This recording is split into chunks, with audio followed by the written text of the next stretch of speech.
Ladies and gentlemen, welcome in. We are on to our Smart Money segment of the week where I go through the best bets based on who the public is taking, based on who the experts are taking. The first thing I always talk about, where is the overwhelming majority of money being placed here for week number 9? That's the first thing we're going to look at. We're going to go through some games. I'm going to give my opinion, give my grades.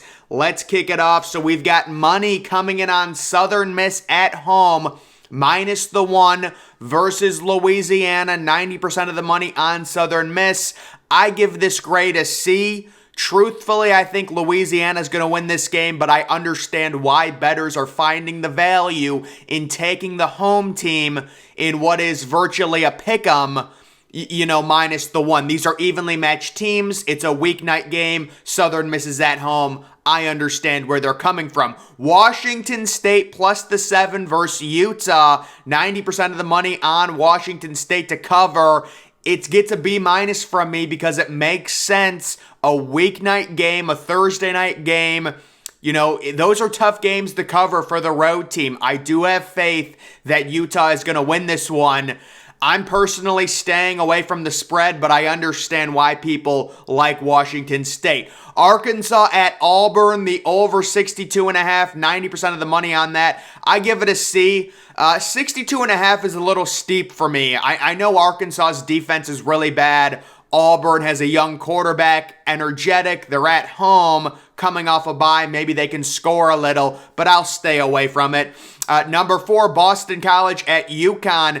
The under 44.5, 96% of the money is on the under, and I like that a lot. To me, this is going to be kind of a mucky, gray game. UConn, not a great offense. They have an okay defense. They're at home. I believe it's a noon start. It's going to be a sleepwalk type game. So it is a small number, 44.5, but I could see a score like 23-9 or something. Just a weird score in this one.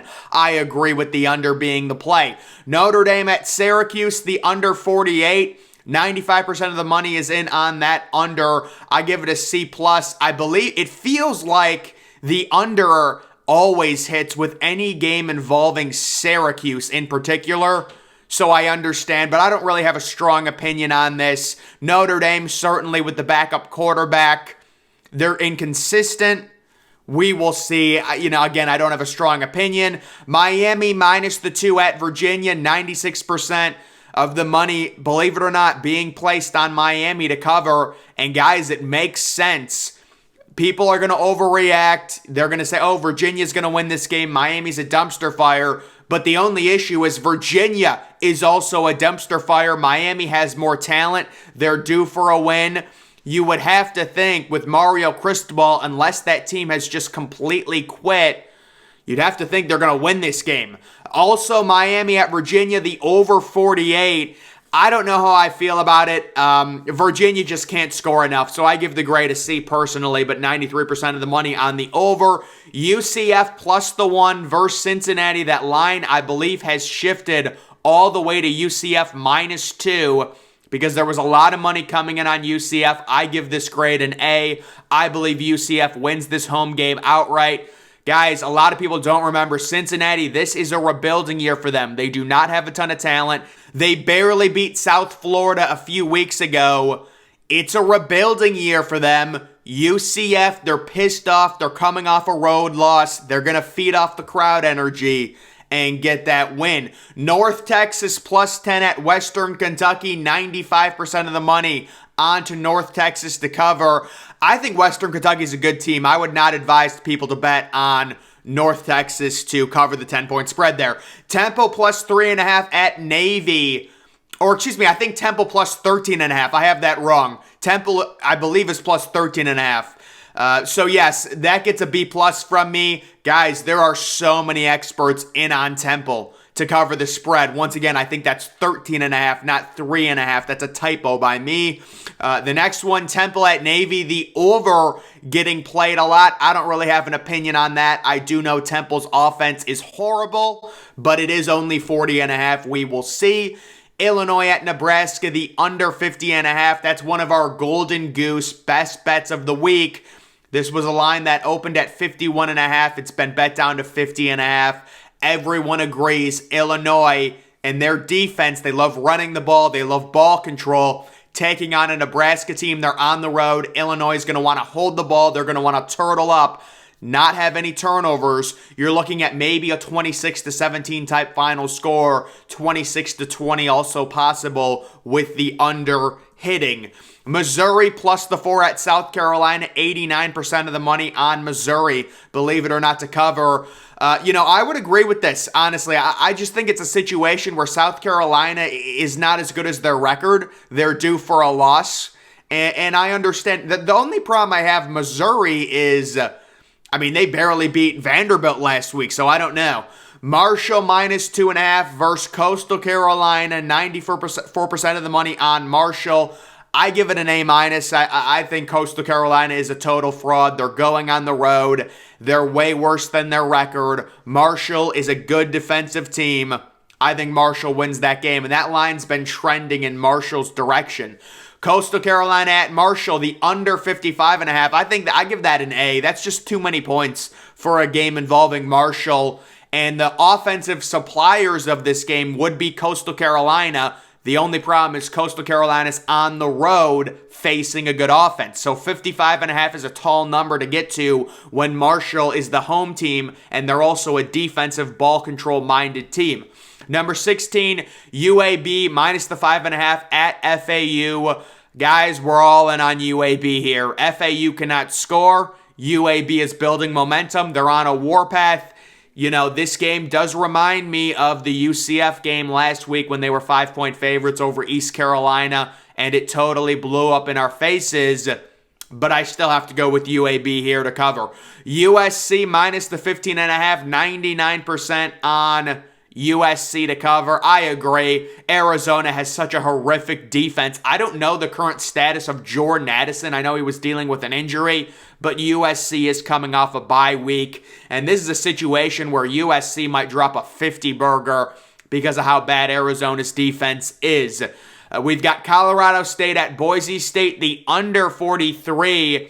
That gets a B+ from me. Boise State does not have a good offense. Colorado State just sucks in general. We've got Ole Miss at Texas A&M, the under 55. I love this bet.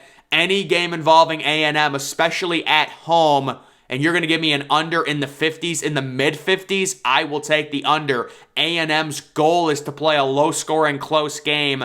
There's no way they win a game against Ole Miss, where both of these teams are in the 30s or even the upper 20s. So I will take Texas A&M being at home, having the crowd behind them. Ole Miss going into a hostile environment. A&M is a dumpster fire right now, but still they have talent on that defense. They've proven it this year. They quieted Alabama. It was with their backup quarterback, but still, I'll take the under. Next, we've got, I guess I missed one, but next we've got Arizona State minus the 13.5 at Colorado. The money pouring in on Arizona State. I think this is low-hanging fruit, personally. We understand how bad Colorado is, but I would not trust betting on Arizona State right now. Not the way their program is. Michigan State plus 22.5 at Michigan. I would honestly give this grade an F. I know I said C there, but I think Michigan is going to try and annihilate Michigan State. I guess the public is thinking that Michigan State is good value because Mel Tucker is 2-0 against Michigan, and it's a rivalry game, and maybe there's a little bit more. Maybe they could pull out a bag of tricks or something. I don't see it happening. Michigan is just too good, and Michigan State is too bad, especially in the secondary. Texas Tech minus 2.5 versus Baylor. I think Baylor wins this game outright. I think the general public is finding value in Texas Tech at home after their big win last week over West Virginia. I will fade them in that situation.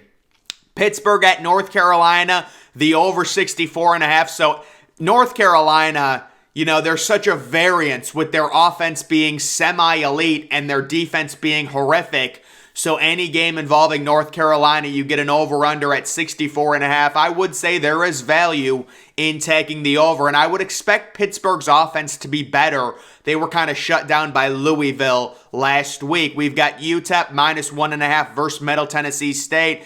I've got Middle Tennessee State winning this game outright, so I disagree with this bet, but it is a situation where, you know, these teams are very evenly matched, and it's the general public finding value in the home team only as 1.5-point favorites. Now we've got the official smart money bets, so this is where the professionals or the big money is going. Basically, how I can tell this is you look at the total number of tickets percentage compared to the actual money. You know, let's say there's 83% of the tickets going in on Texas A&M plus 2.5, but 95% of the money going on Ole Miss. Then we know that the professionals are betting on Ole Miss. That's how these bets are figured out. So this is who the professionals are betting on. What are their bets? They like Virginia Tech plus the 13.5 at NC State. I would assume it's because NC State has a massive quarterback issue. The last time we saw them with their backup quarterback, they scored 9 points against Syracuse. I think this is a Thursday night game. This game's tonight. Utah at Washington State, they like the under 55. That game is also tonight. They're betting it's going to be a low-scoring Pac-12 battle, probably a close game. That does make sense. South Florida at Houston, the over 61. I love this bet. I think Houston has a chance to drop a 50-burger in this game. South Florida, not good on defense at all. Boston College at UConn, the under 44. We're all in on this. This is a game at noon. Gray skies. It's going to be crappy. There's going to be field goals. I think it's going to be a field goal fest. I'm getting big field goal vibes from this Boston College UConn game. How about Notre Dame plus 2.5 at Syracuse? Again, guys, these are not my bets. I'm trying to be unbiased, you know, but they do like Notre Dame. They like the value, plus the 2.5 on the road at Syracuse. Ohio State at Penn State, the under 61. I mean, I think betting the under on any Ohio State game, it's just not worth it. I mean, it's just a charade, but they do like the under 61. I think they find value in the fact that Ohio State is going to be on the road. Penn State's defense can have success, maybe shutting down Ohio State's running game early on. I'm surmising that's what they're thinking. Miami minus the 2 at Virginia. It makes sense. You know, everyone is against Miami. Everyone thinks Mario Cristobal sucks. So, of course, Miami's going to probably beat Virginia by 14 points because that's how college football works. South Alabama minus 10 at Arkansas State. We've come full circle because I have predicted Arkansas State to win this game in an upset, but the professional bettors are heavily in on the current value of South Alabama minus 10. If you guys don't know, this spread opened South Alabama minus 12. It's been bet down, and apparently there's really good value. You know, Arkansas State is 2-6. South Alabama has a much better defense. My only concern with South Alabama would be their offense. They really struggle, and they're going on the road. Number 9, North Texas plus the 10 at Western Kentucky. They like North Texas to cover here. Personally, I don't agree with this, but that's what they like. I would like the over in this game, the over 68.5. Oh my God, guys, let me just tell you, everyone, all of the professionals are in on California to cover the 17.5 versus Oregon. Kind of an interesting line. That I believe this line opened at 15 and it's just ballooned all the way to 17.5. Everyone is in on Oregon. The general public is in on Oregon. I'm guessing this is a situation where California is at home. They've got a really good superstar true freshman running back. They've got a decent defense, and maybe this is a letdown game for Oregon coming off their big emotional win last week against UCLA. Maybe. Next, we've got Northwestern at Iowa. I mean, I am mind blown. People are betting the over in this game. Is there something I'm missing? Did Iowa just get a transfer portal QB? Guys, Iowa cannot score. Northwestern just sucks in general. I mean, we're talking about like a 20-7 type game here. The under 37.5. I agree completely. Temple plus, so it is plus 13. I knew it was that. Temple plus the 13.5 at Navy. I think Temple's really bad at offense. This is who they're betting on. I don't know. I'm trying to be unbiased. They like Temple. Illinois at Nebraska, the under 50.5. There's just too much good value with the Illinois defense. Illinois wants to run the ball with Chase Brown. there is significant value on the under. Missouri plus the 4. We talked about this at South Carolina. South Carolina possibly coming down to earth. Either way, I like the over in this game. And even if Missouri loses, you could get, it's plus 4, so there's some wiggle room. If they lose 27-24, you win. 15, Marshall minus 2.5 versus Coastal Carolina. Again, Coastal Carolina going on the road. They're a total fraud. They've had a very easy schedule. I think Marshall wins this game using their defense at home. Boise State minus 27 versus Colorado State. I don't really have an opinion on this. I think 27 points is a lot to cover for a Boise State offense. I understand that Colorado State is genuinely horrible, but I don't know about that. Middle Tennessee at UTEP, the over 52. They like the over in that game. Middle Tennessee State, they have been involved in a few higher scoring games. UTEP's offense has come on as of late. Maybe it's competitive, but I will say, even if you get a final score of like 27-24, you're not getting over 52 in that. Stanford at UCLA, the over 66.5. So I would probably fade this bet. Even if Stanford scores 44, you would need even if UCLA scores 44, you would need Stanford to get, into the mid-20s. I don't think Stanford is going to supply enough points, but that's who they like. UAB at FAU, the under 46.5. So, yeah, FAU's offense does suck. I can see where they're thinking there. And then Old Dominion at Georgia State, they do like the over 55.5. I like Old Dominion to win that game outright. I personally really don't have an opinion on the over-under in that matchup. 55.5 is a pretty neutral number. They like the over. So, guys, those are the official smart money bets. Who's the general public is picking? Who are the professionals picking? That's going to do it for this video. Make sure you follow me on Twitter. Link to that's always in the description. I'm, of course, the Depressed Ginger. Thank you for watching.